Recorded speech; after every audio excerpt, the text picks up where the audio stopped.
쿠마 아도나이 베야푸츠 오예베카 베야누스 메사네카 미파네카. 여호와여 일어나사 주의 대적들을 흩으시고 주를 미워하는 자가 주 앞에서 도망하게 하소서.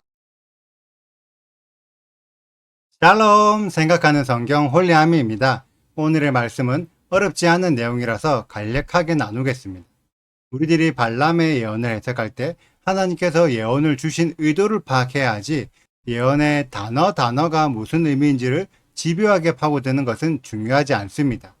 우리가 다른 사람들과 대화할 때도 전체적인 맥락과 흐름으로 상대방의 의도를 파악해야 하지, 단어 하나하나의 의미를 따져가면서 대화하지 않습니다. 단어에 집착하면 의도를 잃어버리게 됩니다. 그렇다면 오늘 말씀의 의도는 무엇일까요? 분명히 발람의 첫 번째 예언의 메인 주제는 발람의 어리석음을 꾸짖는 내용이었습니다. 이것을 파악하지 못하고 발람이 어떻게 이스라엘을 축복했는지를 학문적으로 따지고 들어가면 전체적인 흐름을 잃어버리게 됩니다.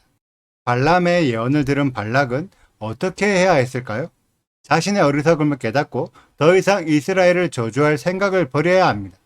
그런데 발락은 여전히 자신의 어리석음을 깨닫지 못하고 다른 장소에서 엘로힘의 음성을 들으면 이스라엘을 저주할 수 있을 것이라며 또다시 발람에게 제사를 드리게 합니다. 그리고 이번에도 정확하게 여호와께서 발람에게 음성을 주셨는데, 음성을 주신 이유가 발람이 제사 드렸기 때문일까요? 아니면 여전히 어리석은 발람을 다시 꾸짖기 위함일까요? 제사와 상관없이 발락을 꾸짖기 위해서 음성을 주셨습니다. 이것을 이해하지 못하면 발람이 제사를 드리니까 여호와의 음성이 들렸다고 해석하여 우리들도 무작정 예배만 하면 하나님의 임재가 부러지고 성령 충만한 음성을 주실 것이라고 생각합니다. 제가 분명히 말하지만 여호와의 음성은 제사 드리고 예배하는 것과 아무런 상관없이 하나님께서 주실 이유가 있을 때 주십니다. 예배했다고 무조건 음성을 들어야 한다고 생각하신다면 그 음성의 주인은 여호와가 아니라 내가 만들어낸 엘로힘이 될 수도 있습니다. 이것을 분별하시길 축복합니다. 아무튼 이번에도 발람은 이스라엘을 축복하는 예언을 합니다. 하지만 축복의 목적은 이스라엘을 높이기 위함이 아니라 발락의 노력이 부질없는 헛된 일이라는 것을 알려주기 위함입니다. 그래서 23절에 야곱을 해할 점술과 이스라엘을 해할 복술이 없으니 발락의 쓸데없는 짓을 그만두라는 목적으로 예언을 주신 것입니다. 이것을 이해하지 못하고 이스라엘이 어떤 복을 받았는지를 지식적으로 따지고 든다면 마찬가지로 전체적인 흐름을 잃어버리게 됩니다. 그러한 태도가 25절의 발락의 태도입니다. 두 번이나 하나님의 경고를 받았음에도 그 경고를 인정하고 싶지 않고 여전히 자신의 생각대로 하고 싶어서 어거지를 부리는 거죠. 이에 대해 여러분들은 어떠한 생각이 드시나요?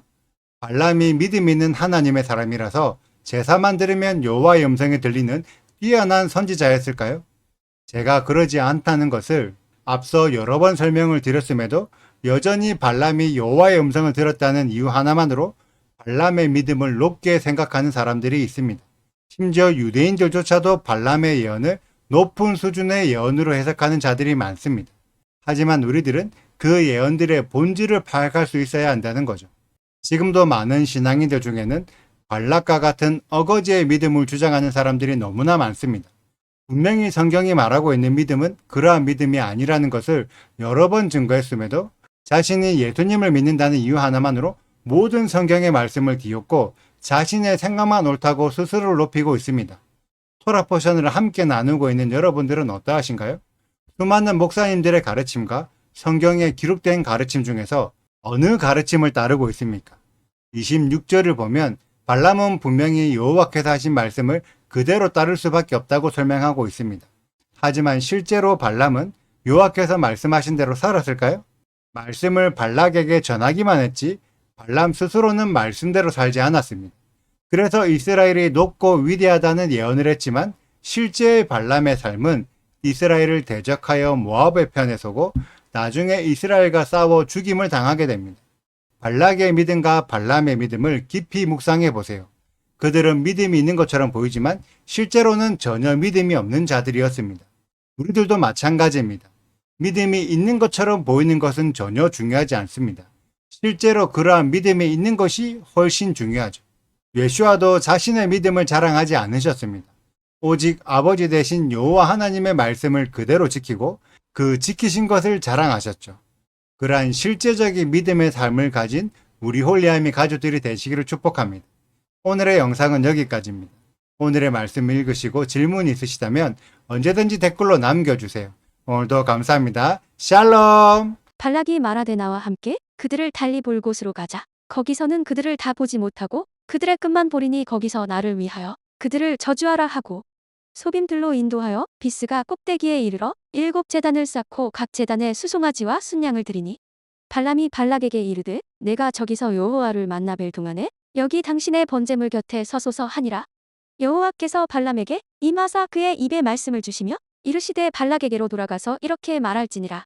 발람이 가서 본즉 발락이 번제물 곁에 섰고 모압 고관들이 함께 있더라. 발락이 발람에게 이르되 여호와께서 무슨 말씀을 하시더냐?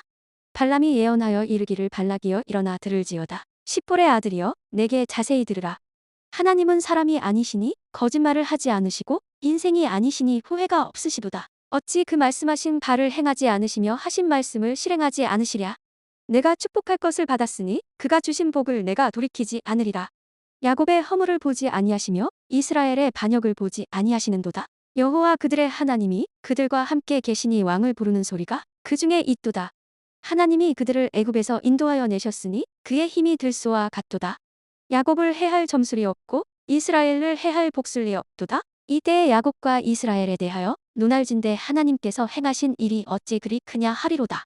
이 백성이 암사자 같이 일어나고 수사자 같이 일어나서 움킨 것을 먹으며 죽인 피를 마시기 전에는 눕지 아니하리로다 하매 발락이 발람에게 이르되 그들을 저주하지도 말고 축복하지도 말라. 발람이 발락에게 대답하여 이르되 내가 당신에게 말하여 이르기를 여호와께서 말씀하신 것은 내가 그대로 하지 않을 수 없다고 하지 아니하더이까. 구독과 좋아요를 눌러주세요. 그리고 알림 설정도 해주시고요. 그리고 하트도 꼭 눌러주세요. 슈바 아도나이 리베보트 할레페 이스라엘 여호와여 이스라엘 천만인에게로 돌아오소서.